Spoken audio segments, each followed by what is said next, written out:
Welcome to my channel. இன்றைக்கி நம்ம cauliflower 65 செய்ய போகிறோம். இதுக்கு ஃபஸ்ட்டு நம்ம அடுப்பை ஆன் பண்ணிக்கலாம். அடுப்பை ஆன் பண்ணதும் நம்மளுக்கு ஸ்டைல் தான் வரவே வராது.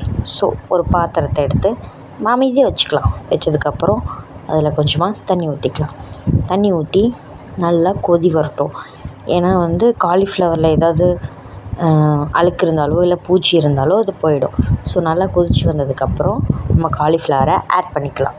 ஒரு பவுல் எடுத்துக்கலாம். அதில் நம்ம 65 மசாலா ஆட் பண்ணிக்கலாம். 65 மசாலானால் நீங்கள் பக்கத்தில் இருக்க எந்த ஷாப்பில் கேட்டாலும் அது அவைலபிளாக தான் இருக்கும். ஸோ வாங்கிக்கோங்க. அதில் கொஞ்சமாக ஜிஞ்சர் கார்லிக் பேஸ்ட் ஆட் பண்ணிவிட்டு ஒரு எக்கு, நான் எக் ஒயிட் மட்டும்தான் ஆட் பண்ணியிருக்கேன். எக் யோக் நான் ஆட் பண்ணலை. ஸோ எக் ஒயிட் ஆட் பண்ணிவிட்டு நல்லா நம்ம மிக்ஸ் பண்ணிக்கலாம்.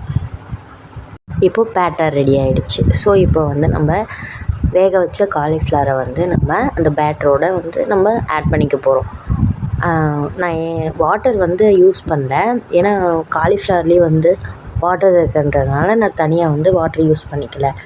எல்லா காலிஃப்ளவரையும் எடுத்து போட்டு நல்லா அந்த பேட்டரோட நல்லா நம்ம மிக்ஸ் பண்ணி வச்சுக்கலாம். அந்த மசாலா நல்லா காலிஃப்ளவரில் கோட் ஆகிற மாதிரி பண்ணிவிட்டு நம்ம ஃப்ரிட்ஜில் ஒரு 20 மினிட்ஸ் ரெஸ்ட் எடுக்க விட்டுடலாம்.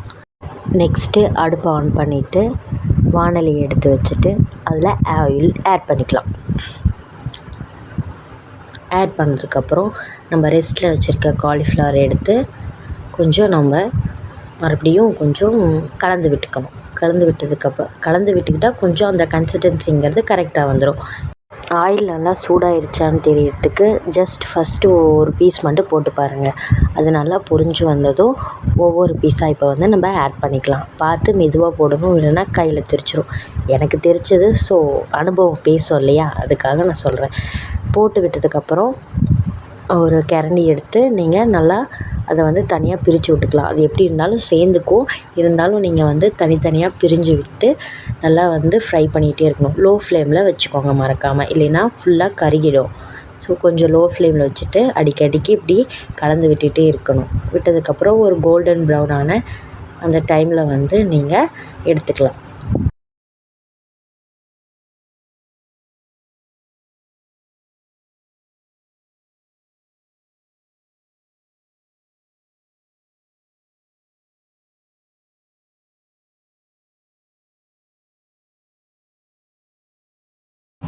கருவேப்பிலை போட்டிங்கன்னா நல்லா கொஞ்சம் ஸ்மெல் நல்லாயிருக்கும்.